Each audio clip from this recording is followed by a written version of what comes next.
Saya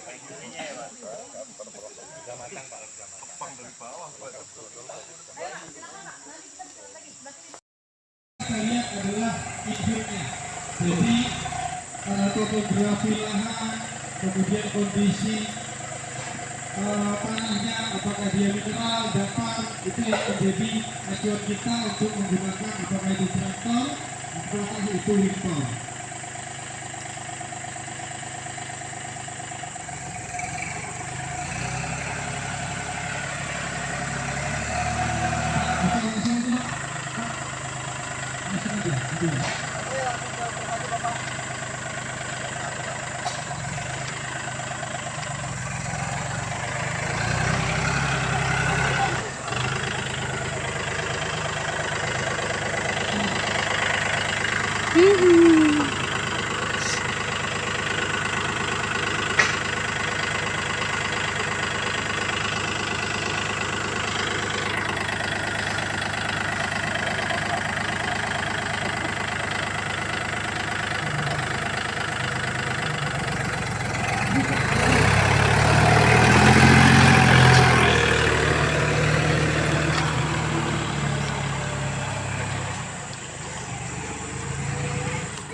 Iya, iya.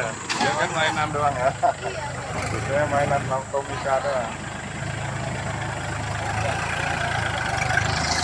Biasanya cuma diecast.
Jadi kalau yang traktor ini dia langsung nuang ke bin, kemudian nanti bin akan diangkat oleh ambrol, kemudian bisa langsung dibawa ke pabrik. Selain mekanisasi ini, Bapak dan Ibu sekalian, kita juga melakukan pengendalian hama dan penyakit secara hayati.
Ya, ini moda yang terakhir Bapak dan Ibu semua yang ada di PT kita, dari traktor kemudian ke bin sistem dan menggunakan namanya unit dump truck ambrol.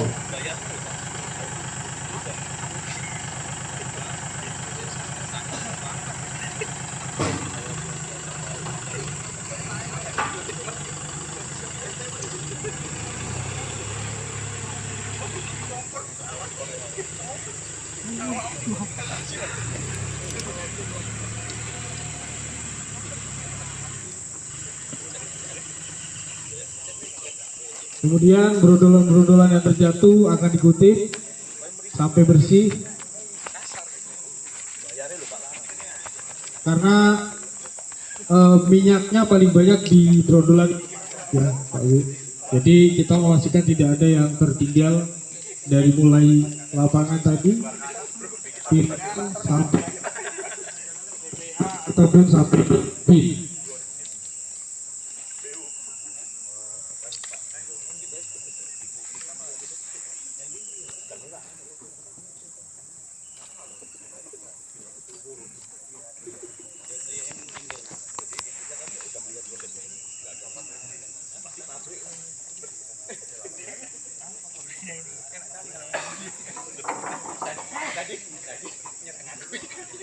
Oke, silakan Pak. Ya. Kemudian bin akan ditarik menggunakan lift langsung ke atas dump truknya. Wah, keren.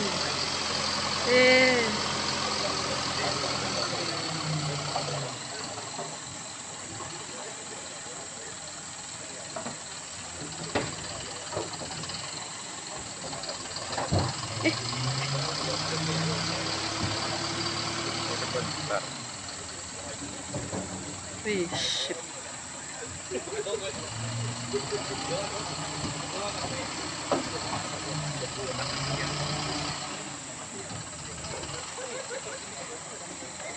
Ya, berikut adalah proses tadi Pak ya, proses pengangkutan TBS menggunakan DT Amrol. Selanjutnya selain mekanisasi tadi Pak, jadi kita juga melakukan program yang bisa kita lihat di sana, itu adalah sarang burung hantu Bapak Ibu. Nah, ini adalah salah satu cara kita untuk melihat ataupun mengkontrol hama yang ada di kebun kita. Jadi pengendalian tikus kita sekarang menggunakan hayati hewani ya dengan burung hantu gitu. Jadi pengendalian tikus ini di sini sudah ada sarang burung hantunya, cuman kalau dilihat saat ini nggak ada. Jadi dia biasa malam baru ke sana. Atau mau wisata malam? Mulai kapan Mas ada sarang burung di sawah? Kalau di Asragro sudah berlangsung sangat lama. Jadi semenjak Asragro berdiri itu kita sudah melakukan itu sampai dengan sekarang masih konsisten menggunakan itu. Kemudian yang kedua, kita bisa juga melihat rumpukan pelepah. Ini kalau dilihat rapi ya Bapak Ibu semua tersusun. Ini juga fungsinya sebagai penambah bahan organik. Jadi tidak hanya dengan pupuk anorganik, tapi kita juga melengkapi kebutuhan unsur hara di tanaman kelapa sawit kita dengan memanfaatkan bahan organik yang ada. Jadi untuk Kan itu dari pohon nih banyak bahan organiknya ya kan. Kalau kita balikin ke tanah lagi, bahan organik tanam makin bagus kan. Bukan kalau kompos itu yang udah jadi ya kan, yang udah jadi kompos ya. Nah kalau itu tuh nanti dia akan berproses sendiri tuh, mikrobanya bekerja, dasar renexnya bekerja, dia akan mengembalikan bahan organik dari daun itu ke dalam tanah. Satu, yang kedua melembabkan tanah. Jadi tanahnya bisa subur. Hamanya selain tikus apa lagi? biasa ulat. Nanti kalau Bapak dan Ibu lihat sebenarnya kita di pinggir-pinggir itu ada tanaman yang berwarna kuning, ya, bunga-bunga warna kuning. Nah itu sebenarnya adalah cara kita juga mengendalikan hama ulat tadi. Nah, jadi itu salah satu juga strategi kita mengurangi bahan-bahan kimia. Jadi kita menggunakan agensi hayati yang ada di tempat kita. Mungkin bingung kali bagaimana bunga kemudian bisa nyaplokin ulat. Iya. Ya. Bingung kan? Jadi jaring gitu atau Jadi sebenarnya kan kita mengutus pasokan yang pertama sebelum jadi ulat itu kan pastinya adalah dari kupu-kupu. Nah, jadi kita mengupayakan supaya kupu-kupu tidak hinggap di bunga kelapa sawit, tapi hinggapnya adalah di bunga yang ada. Jadi gini, warnanya kan kuning tuh, Ya. bagus, menarik ya. Kalau kemudian si namanya ulet tuh, itu tuh ada yang mangsa. Ada yang makan. Burung. Jadi kita nggak perlu pakai pestisida, nanti ada yang makan. Yang makan coba nanti kalau misalkan sempat balik lagi ya ke tempat-tempat itu, pasti ada banyak tawon, banyak ini dan sebagainya. Dia memang suka di makanan tambahannya ada di polen, Oh. ya kan? Nah lalu kemudian dia mencari makanan untuk anak-anaknya itu kemudian dengan memakan si ulet-ulet tadi. Satu ulet. Yang kedua ini ada banyak-banyak burung-burung kecil lagi, burung-burung kecil pemakan serangga, itu juga banyak.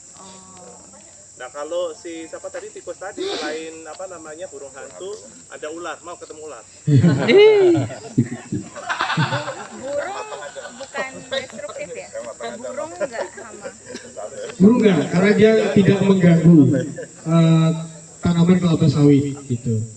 Dia makanannya tadi Bu, tikus, sehingga biasanya kita buat sarang burung hantu di setiap bloknya itu yang nanti akan memangsa tikus-tikus yang ada. Nah burung hantu itu satu pasang bisa coverage berapa? 25 hektar ya? 25 hektar Pak. Ya. Jadi setiap 25 hektar kita punya sarang buatan.